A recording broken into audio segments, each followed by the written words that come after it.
Okay. Good morning. Today's Tuesday. Yutes Elul. Yesterday was Chai Elul, the 18th day in the month of Elul. Today is the 19th day of the month of Elul. Azay Getis.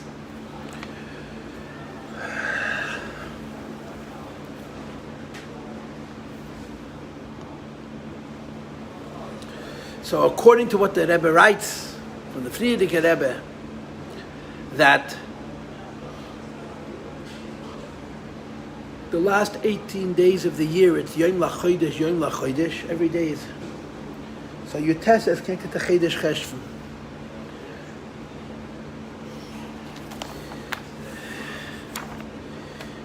The emphasis is Sahoicha Madrege. It's not, a person should be able to sit down in a day and make a cheshbon of a month from 10 months ago. It's not, I don't think it's a simple thing. I don't know what happened yesterday. I heard from people, Rab Nissen Nemenov made a cheshbon nefesh every day, all the talk, to make every day a cheshbon nefesh. If you make a cheshbon nefesh every day, then you make a cheshbon nefesh every week. I think the cheshbon. I was at me gedacht, als Krishma Shalamita steht in sein Sefer. Jede Nacht gemacht a cheshbon. Sicher ist auch Krishma Shalamita mit Kavona.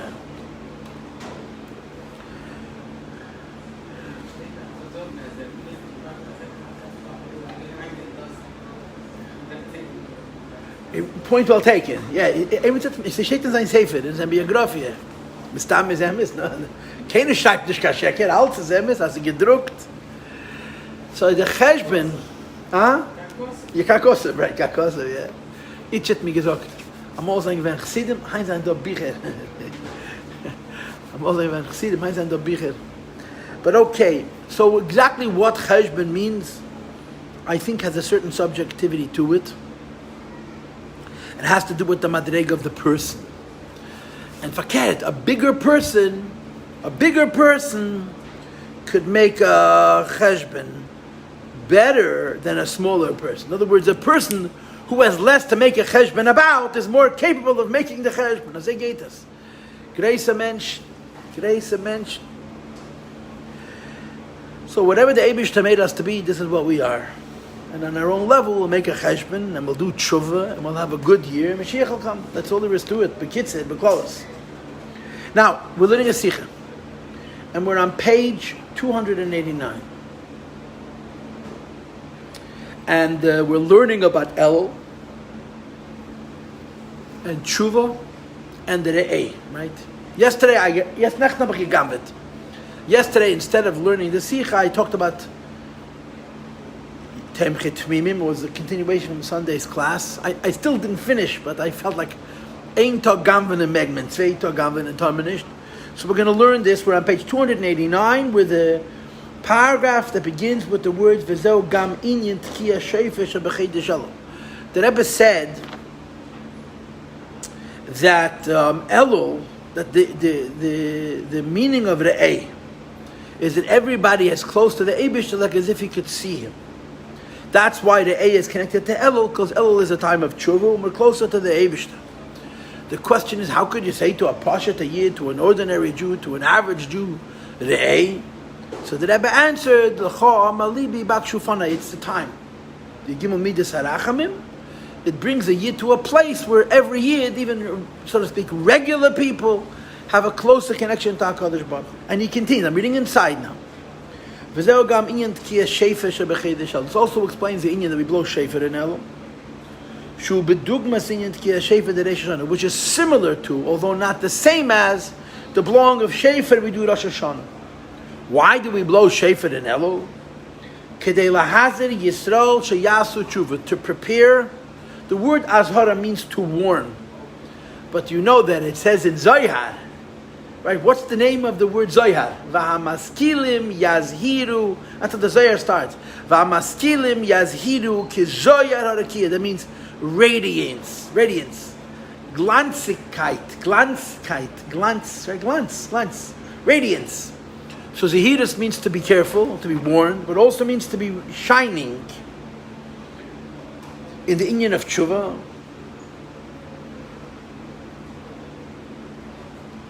this is a lashon from the Shulchan Aruch, from the Torah. Shenemer, as the pasuk says, im yitoka sheifa be'ir, if you blow shofar in the city, va'am lo yacharad, the people are not going to start to shake. When you blow shofar, people start to tremble. You say blow shofar, people start to shake. Sha'afilu elo shem bebchinas am, people who are only at the level of an am. Am means a nation. But you have in Tanya that the word am means weak. When you have coals, red hot coals, when the coals are very hot, they're called gacholim loichashes, whispering coals. In English, you would say simmering, zeyedhes. When the coals start to die, so you say gacholim oimemois. They're withering. They start shine. There's still heat, but there's not a lot of heat. So am means weak. B'loshin gacholim oimemois. When she calls the b'shar hayichad v'mun azay state in Tanya. Shehem nitzutz, hainu shenitzutz hayahadus, the spark of Yiddishkeit. And the Rebbe says in Yiddish, der Yiddischer Funk, the Jewish spark, shenimtza b'teichem, which is found within them, eine meir u'mechamem, is not shining and is not giving warmth. Hu b'koishi, kam oimim, it has a little heat, but kam, it's barely hot. Says the Rebbe, hini gam etzlam, when it comes elo, and they blow shofar, who Yiddu is called Am, and Am means weak. Nasa inyan shel charoda mitadagilu b'chayda shalom. When Elul comes and you blow shofar, gitman atreisel, you shake. Va'afapi shahagilu hu l'mayla mimadregos. Even though if a person is a madreg of Am, if he's spiritually weak, he lacks fire, and the shofar, which is outside of him, the shofar is not him, the shofar is outside of him, is above his madrege, he's weak and the shofar is very strong. Says the Rebbe, nevertheless it influences them, it affects them. In other words, if a person's on a low level and he has a strong esoidus, you could almost say that a person's on a low level is better off with a weak esoidus than a strong esoidus. Why? A weak esoidus is close to his madrege. A strong esoidus, as they say in English, is overwhelming. It's too much. Says the Rebbe, it's very strong, and the person is very weak, but poyel hacharoda gam beguf magashmi, it nevertheless moves him. And he brings the story from Tanakh. Al derech mashakos, it's a pasuk in Daniel. V'ha'anoshem asher hoyu imi, the Navi Daniel says, the people who are with me, lo yiro wasamara, they didn't see what I saw. Aval charoda gedela nafaleim, they were filled with fear, with trepidation. And they ran away. This is, of course, the story. Daniel saw the writing on the wall. Right? Belshazzar was the Mamala Mokum of Nebuchadnezzar, his father. And Belshazzar made a Suda, made a feast, a Mishter, and he put on the big Dekuna Gedela. He used the Kelm of the Beis HaMikdash, which was a chutzpah. A chutzpah. It was meant to be of tzalochas. So Daniel was there. Daniel was in the palace. Daniel worked for him. Nebuchadnezzar took Yidden and he put them in important positions of government. And Daniel saw the writing on the wall that it said that he was going to be killed that night. It was a form of nevuah. It was a vision. And that's what happened. That night Belshazzar was killed. Bavel ended, and instead came Modai and Paras, we call it. Modai and Paras. Media and Persia.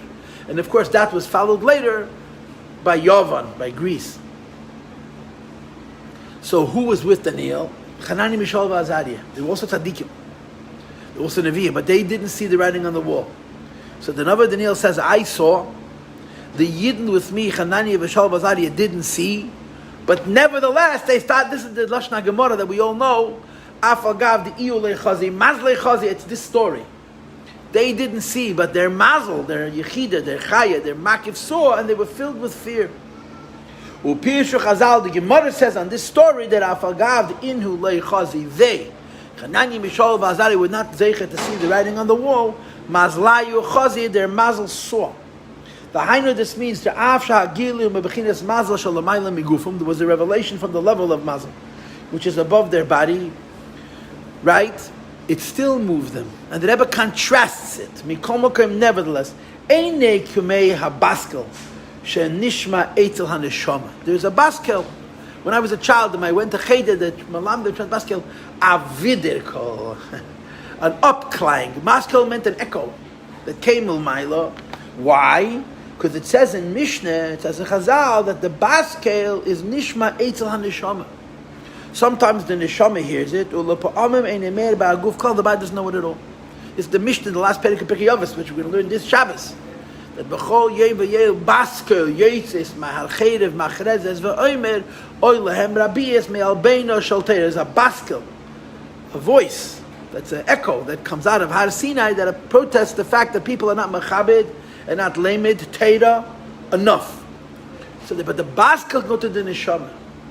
If the basket goes to the neshama, it doesn't touch you consciously, it doesn't touch your goof. But mazle chazi, says the Rebbe, this fear touches the goof. On the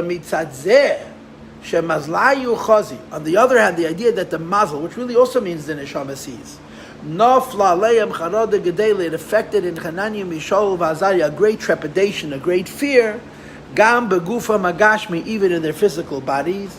They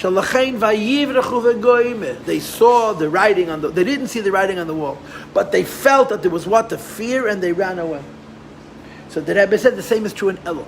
And I don't know why or how the Rebbe correlates the Pasuk 15, the Pasuk in Amos, with the Pasuk in Daniel. It's two different stories.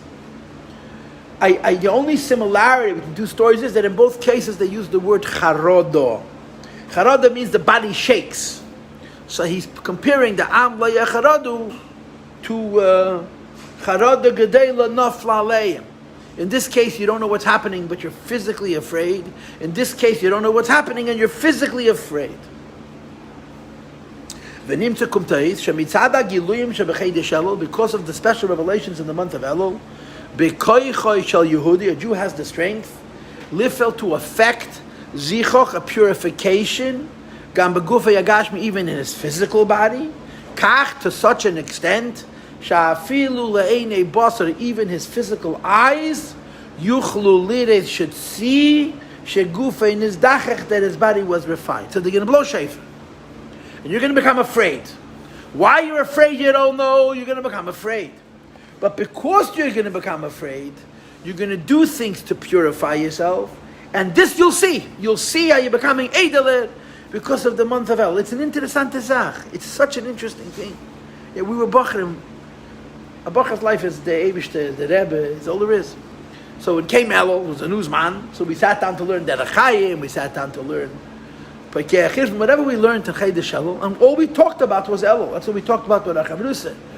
We talked about Elul, we talked about Tshuva, we talked about Esedidus, then you become a Balabos, even if you're a Balabos like me, who makes a living, kipshutei, teaching people Hasidus, and it comes to Elul of Kitzelton, Elul of Kitzelton, it gives you an irritation, You say to yourself, it's kum bal Elul, what am I doing? What am I doing?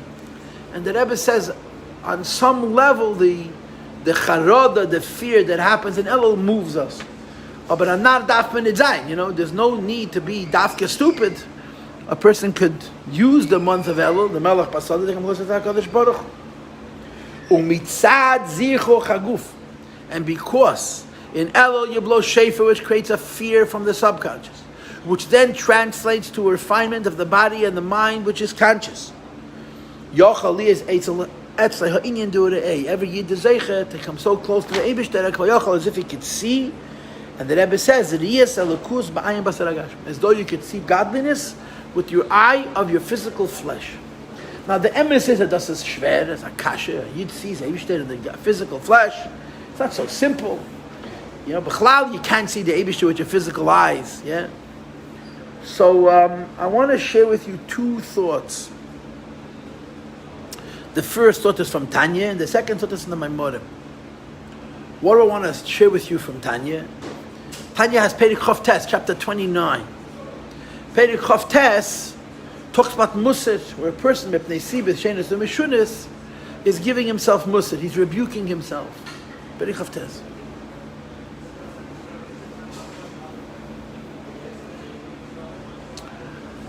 Why does a person give himself Musar? Chassidus believes in Simcha. Good morning.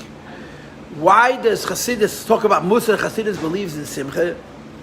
And the answer is that sometimes the person is stuck. They have a state of Timtum, a Maimed Matzav of Timtum. And when they're in a Maimed Matzav of Timtum, they have no bread to give themselves Musar. How do you give yourself musr? You focus on the things in your life that are not good, and you feel bad about it. So the Alter Rebbe says, that a person who gives himself musr, the effect of the musr is such that he should come to see the Eibishter clearly. As they say in Tanya, 2 minutes before, the guy is so stuck, he's so emotionally stuck, he has no gefil. He's frum, he's keeping Teda mitzvahs, but he has no feeling, he has no gefil for Teda mitzvahs. There's no warmth, there's no fire. Then he screams at himself, and all of a sudden he has a clarity, like as if you could see the Eibishter. As they state in Tanya, I didn't write this. That's what says in the Tanya. A minute before, you were stuck, and you were focusing on all of your chesreinis and all of your negative things, and calling yourself all kinds of names.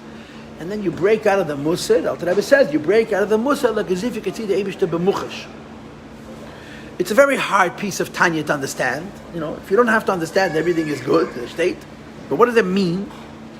So what it means precisely, I don't know. But the Alter Rebbe explains what it means. Now, if the Alter Rebbe explains what it means, why don't I know what it means precisely? Because I don't understand precisely what the Alter Rebbe is saying. But what does the Alter Rebbe say? The Alter Rebbe gives a klal, which is a Yesod in Avodas Hashem al derech HaChasidus. The truth is, it's a fundamental thing.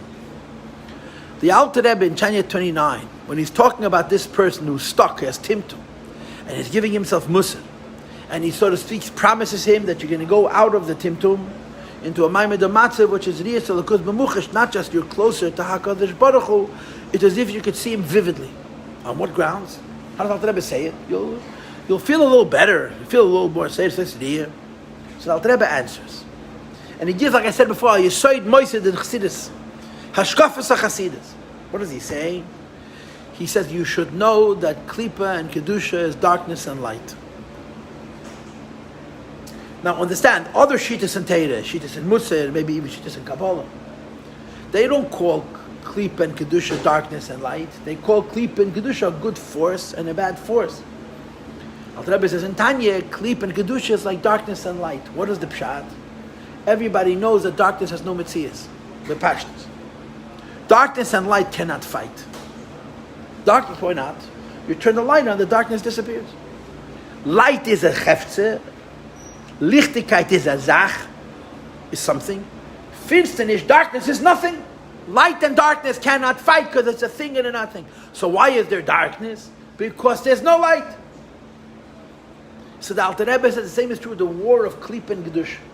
The war of Klip and Kedusha, or to say it in our terms, the war of the Yetzer Hara and the Yetzer Tov certainly doesn't feel like a fight in light and darkness.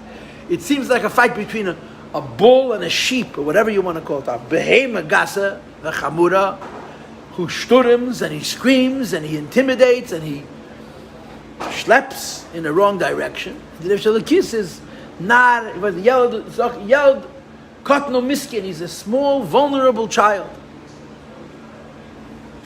So they don't see Tev and Ra, good and evil, as a thing and a not thing. They think it as two things. But the Alter Rebbe says in Tanya, you should know that the emes is the real truth of Kedusha and Klippa. The real truth of Tev and Ra is like Oyer and Chesed. If Klippa is only like darkness, how could Klippa ever win? If the whole reality of Klippa is darkness, how could it be that sometimes a person doesn't have Eda? How could it be that sometimes in this world, things that are happening in this world, things that are happening are not good? It's not a Metzias. So Alter Rebbe offers a very interesting idea. It's an idea that you need to understand. Again, I don't know if the Alter Rebbe has a mocker from before, or the Alter Rebbe is himself the mocker. It doesn't bother me. I remember once the Rebbe spoke a very high union in Kabbalah, in a Maimer. And after the Rebbe spoke in the Maimer, the Rebbe started to ask, where did I take it from? I think the Rebbe said, I said so because I believed it, aber wo steht es? Wo steht es? Es steht in der Maimer. Wo steht es? Sie gewinnen a Polish Rebbe against Navarna Godel, Mikalin. He was a father of a Rabbi Stolen. He was a Talmud of the Magid. He made a niggun, which is one of the most famous nigunim in the whole Hasidic world. Ko Echsef. They sing it Shabbos. So somebody asked Rabbi Nagod Mikalin, your niggin is printed in any sefer? He says, yeah. The sefer called Beis Aaron. Beis Aaron was written by his grandson, verstehst? His grandson wasn't even born yet. But yeah, it's in sefer Beis Aaron. When his grandson was born and his grandson grew up, so So he put in the last page of the Sefer, he put the thing, somebody has the Zayd, is it gedruckt? Ja, in Sefer, Ka Sefer. So anyway, the Rebbe said, the Rebbe said, what did he get about the Rebbe? Von wann hat der alte Rebbe gewusst? Das darf ich nicht wissen. I remember the words, I think I remember it. Efsher, the tone I remember. Hat dem Arzt müssen Hus allein gesagt. Maybe I should told him. I need the Alter Rebbe should tell me if man das genommen. Arzt müssen Hus allein gesagt. But the Alter Rebbe has a word. It's an interesting word. He says, Klipa and Kedusha is like a fight between darkness and light. Darkness and light can't fight. Because they're not two things. They're a thing and a non-thing. Except for one thing. Legabi oir Kedushas nefesh alakis. Nitno hakoyach. The words I remember. Lahagbiya atzmo kanesha. What that means is, Klipa be'emes is nothing. But when it comes to a person, to a human being, an neshama beguf, who has free will, etc., etc., etc., the Eibishter gave Klipa the power of bluff. In Tanya, you have the expression to raise itself like an eagle, like Bia Atzma Kanesha. Whenever you have that expression in Tanya, like Bia Atzma Kanesha, the English translation, I teach it to the girls, I don't teach it to the boys anymore, is to posture. I said to the girls, you know what posture means? Says, yes, stand straight. But what's mean posture? Your back should be straight. Posture means to bluff. You know, animals, when they're attacked, have to run away. Sometimes they can't run very fast. But one of the techniques that animals do in defense is they make themselves look very big. And sometimes the attacking animal is intimidated and he runs away, or he's a little bit more cautious. That's called posturing, bluffing. The nefesh habahamis is darkness, no metzias, but it bluffs. It comes to you and it makes it seem like it's a koyach. So the Alter Rebbe explains, if you believe it, you're the koyach of nefesh habahamis. You made nefesh halikis, provide energy. If you don't believe it, you see that it's nothing. So what's klipa according to the Tanya? Darkness plus bluff. Nothing plus the ability to appear like something. When we believe that klipa is something, we make it into something, and the koyach comes from Kedusha. And if we don't believe that it's something, we see that it's nothing because it's be'emes gonish, taken gonish. And that's how the Alter Rebbe explains it. How can I'm speaking in first person. How can I, says the Alter Rebbe, guarantee a person who 10 minutes before, an hour before had Timtum, was so crushed by life, was so suffocated by his reality, that he had no gefühl, there's no feelings. Timtum, stuck, emotional congestedness. And he gives himself musar, and he beats himself up, and he screams at himself, and he calls himself all kinds of names, like it says in Tanya. How could I be so sure that when you do this technique, you can go out of your Maimed Matzav of Timtum and reach a Maimed Matzav Kmeiriya Salakus B'muchash, like I see the Eibishter clearly? He says, because Klipa is not a Metzias. If Kedusha is a Metzias, and Klipa is a Metzias. If Kedusha wins Klipa, you could say, as the expression is, how much did Kedusha win Klipa? A little bit. But since Klipa has no Metzias, Kedusha doesn't win incrementally. Kedusha doesn't win Klipa slowly in steps. If Kedusha is nispal and listens to Klipa, that's the Metzias of the Klipa. If the Yid is not nispal, doesn't listen to the Klipa has no Metzias. So the Meil Alter Rebbe says, when it comes Elul, and the shofar is sounded, and we all shake, and we work a little bit to refine ourselves, we could be zeicher to see it. What's the certitude? What's the zicherkeit? How do you know for sure that we'll come to see getlichkeit? And the answer is what I just told you, because really, there's nothing stopping us from seeing except Klipa. And Klipa really has no Metzias. The whole Metzias of Klipa is what we believe it to be. And when you go out of that false belief, the Emunah of the Eibishter becomes as clear as if you could see him. Now I want to tell you noch a word. And this word I don't have to tell you. It's not negay I had to. But it happens to be a word that I love very much. And we learned V'daita Moskva, it goes back many, many years. There's a fascinating concept in Chassidus. It's in Reish Zion from the Rebbe Rashab and in Ayin Beis. Only two places that I saw it, I think. Gedenk schon nicht.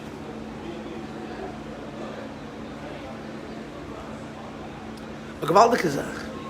Listen carefully, listen. Hey, a word.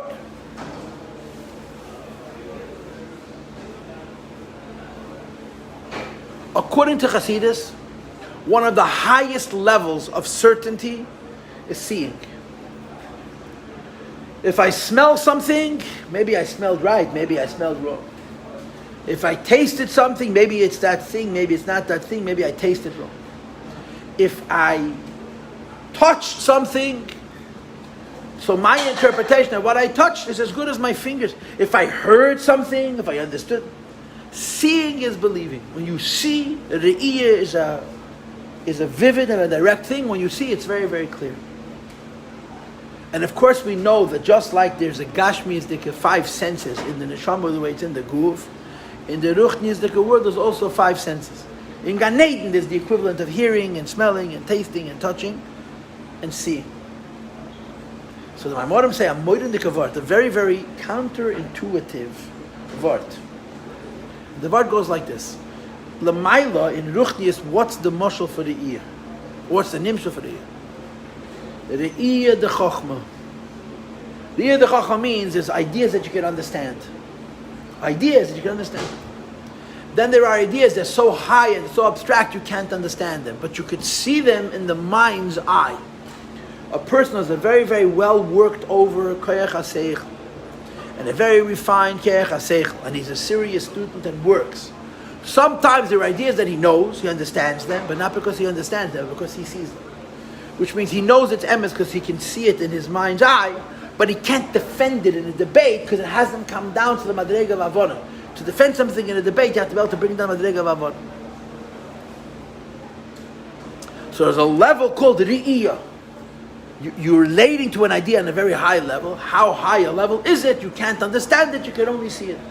This is called the re'iyah sichlis, a spiritual vision, an intellectual vision. And the re'iyah sichlis is considered higher than shmi and avon. Steht in Chassidus that when a neshama in Gan Eden sees godliness, like you have in our Sicha, mazle chazid, that the mazel sees, it's seeing godliness beruchnius. It's seeing godliness on a very high madreya. It's seeing godliness on a high level of certainty, but it's seeing godliness beruchnius. He says physical vision, looking at a physical thing with your physical eyes, has a huge maila over spiritual vision. Because spiritual vision doesn't mean physically seeing. Spiritual vision means knowing and understanding with such a certainty, like as if you could see. What's the maila of Gashmi Yizdika Re'iyah? The maila of Gashmi Yizdika Re'iyah is called Re'iyas Elokus B'muchash. The word is chush, vivid. I'm looking at this chair, yeah, I feel the underglass. Allah has kama v'kama. If I put on the glasses and I can see it, yeah. Riyah chushis means I see directly. When a person sees in his mind's eye, he's not seeing it actually. He's relating to it on a level of vision based on information that he has. It's a hisrakmus. I don't know what the right word is. There's an imagination that forms an image he sees in his mind's eye. He's visualizing it, but not visualizing on the level of a sense. S-E-N-S-E, but visualizing on a level of understanding. Right. This is vivid. I see this bench, you can't deny it, looking at it. So it says in Chassidus, a fascinating word, there's a maila in physical seeing over ruchni yizdika. We always say as a klal, and it's true, that happens lamaila is better than what happens lamata. This is the one exception. And we always say as a rule, what happens lamaila is greater than what happens lamata. This is the one exception. Physical seeing has a maila over spiritual seeing because it's a seeing directly. It's a riyah chushis. It's seeing vividly. It's seeing directly. It's seeing explicitly. It's seeing clear. It's called a riyah chushis. Klor. So it doesn't consider like a gewaltige word. In Gashmis, you can't see the Eibishter at all. You can't see the Eibishter at all. But through Gashmis, you can see the Eibishter. You look at the physical world and you could see a lakus. A person who has seichel, a person with sensitivity, looks at the Eibishter's world and he sees Baidei. Says the Rebbe, when a person looks at the physical world and doesn't see trees and stones and animals, and human beings, etc., but he sees the Eibishter, he sees more clearly than the neshama in Gan Eden sees on the level of Re'iyah Sichlis. Because this is called the Re'iyah Chushis. It's seeing direct, vivid. And it says in Hasidus that the Re'iyah Chushis is the Madrega of Yechida. The Re'iyah Sichlis is the Madrega of Chaya.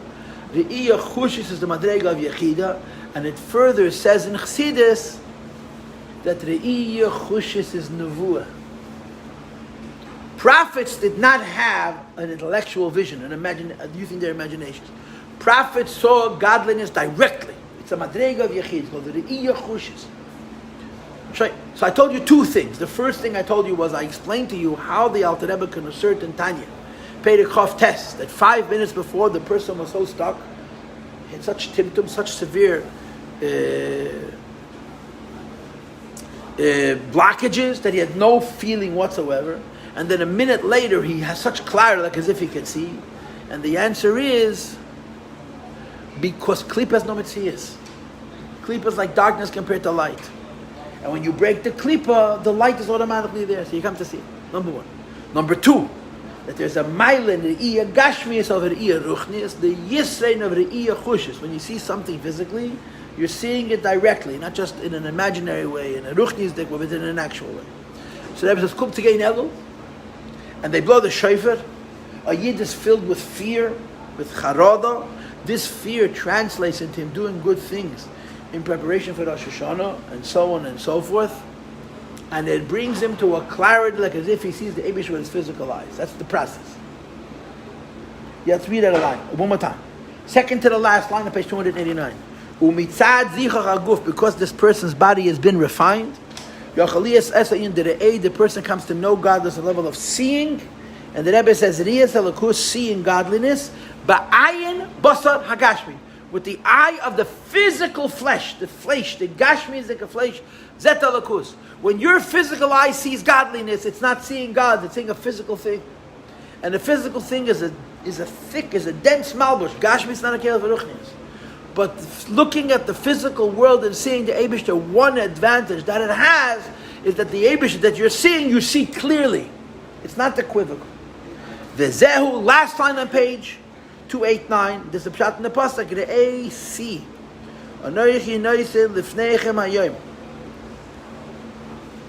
I have placed in front of you this day, Barachu, Klola, a blessing and a curse. Turn to page 290, and the Rebbe says, the concept of this blessing and this curse, it's a reference, it's an allusion to the work that we do in Elul B'chlal, which is divided up into two things. Bracha, bracha means that we prepare ourselves and make good resolutions for the new year. Klala, staying away from evil. Correct in the previous year. So, bracha klala actually mean two spiritual things. Bracha means the good that I'm going to bring into the world for the coming year, and klala means being careful not to do an aveda and chas v'shalom bring klala onto myself. Medayek, because of the pasuk is particular to say bracha u klala, blessing and the curse with b'vava meisiv. And he explains, just like when it comes to my decisions about next year, which is called bracha. Effect of the person should be entirely good.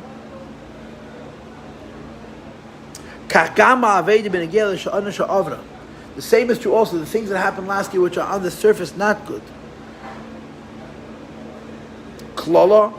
Effectively all good. Kana, as we discussed earlier in this Sicha, and we talked about it in earlier classes, that Zdenis Nas Lekazachis, the sins become merits, and of course there's Zeches B'Yesem Nas, even higher merits. So the Rebbe says, don't be discouraged. And understand that when it comes this time of year, and the Yid is told, Re'ei, now you could see godliness, and he sees the Bracha Klala, the Bracha is trying to help him serve Hashem, the Klala is trying to help him serve Hashem just in different ways. The pasuk says, Hashem is giving us the blessing and the curse. Because of this great revelation called Re'ei, that Hashem allows us to see Him, not on a level of